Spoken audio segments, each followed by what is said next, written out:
சாயங்காலம் 4 மணி current off பண்ணாங்க. 7 மணி ஆகுது இன்னும் கரண்ட் வரல. வெயிட் பண்ணி பார்த்தோம். கரண்ட் வர மாரி தெரிலன்னு சொல்லிட்டு இருட்டுலயே சாமி கும்பிட்டு முடிச்சுட்டோம். பாப்பாவுக்கு ரொம்ப ஸ்வெட்டிங் ஆகி அழ ஆரம்பிச்சுட்டா. அதனால மாடி கூட்டு போய் கொஞ்ச நேரம் வச்சிருக்கலான்னு சொல்லிட்டு மாடி கூட்டிட்டு போனோம். அங்கே கொஞ்ச நேரம் காத்தோட்டமா விளையாடிட்டு இருந்தா. நைட்டு டின்னருக்கு சட்னி அரைச்சு தோசை ஊற்றலான்னு தான் யோசிச்சிருந்தேன். ஆனால் கரண்ட் வர மாதிரி தெரில. ஹஸ்பண்டை சொல்லி கடையிலே வாங்கிட்டு வந்துருங்கன்னு சொன்னேன். நாங்கள் மாடியில் இருக்கிற கேப்பில் அத்தை வந்து ஆட்டங்கல்லே கடலத்தங்க அரைச்சி தக்காளி குழம்பு வச்சு பணியாரமும் ஊற்றிட்டாங்க. நல்லா சுட சுட மாடிக்கு எடுத்துகிட்டு வந்து நிலா வெளிச்சத்தில் மாடியில் உட்காந்து சாப்பிட்றது ரொம்பவே நல்லா இருந்தது. ஹஸ்பண்ட் சொன்னாங்க கரண்ட் வரலன்னா இன்றைக்கி நான் பாப்பா நம்ம எல்லாம் மாடியிலே படுத்துக்கலாம் அப்படின்னாங்க. நானும் சரின்னு யோசித்தேன். நல்ல வேளை 9 மணிக்கு கரண்ட் விட்டுட்டாங்க. அப்புறம் பாப்பாவை தூக்கிட்டு கீழே வந்துட்டோம்.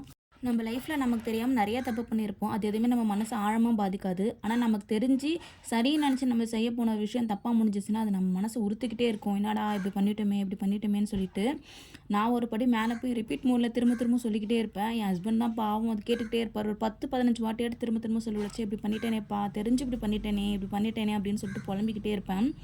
நான் ஃபீல் பண்ணி புலம்பிட்டே இருக்கிறதுனால அவரால் திட்டவும் முடியாது. சரி விடுப்பா, என்ன பண்ணுறது, தெரியாமல் நடந்துருச்சு, பரவாயில்ல விடு அப்படின்னு தான் சொல்லிட்டு இருப்பாங்க.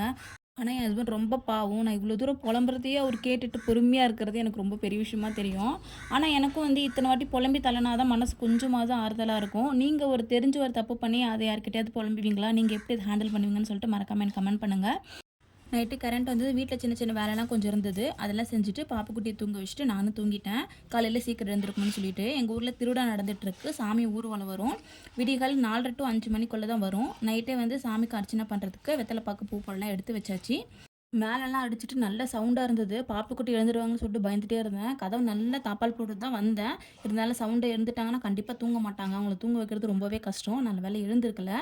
2 சாமிக்கும் தேங்காய் பழம் உடைச்சு அர்ச்சனை பண்ணிட்டோம். சாமி அலங்காரம் ரொம்ப அழகாக பண்ணியிருந்தாங்க. பார்க்கவே கண்ணுக்கு குளிர்ச்சியாக சூப்பராக இருந்தது. உங்களுக்கு இந்த வீடியோ பிடிச்சிருந்தா லைக் பண்ணுங்கள், சப்ஸ்கிரைப் பண்ணுங்கள். நெக்ஸ்ட் வீடியோவில் பார்க்கலாம். பாய்.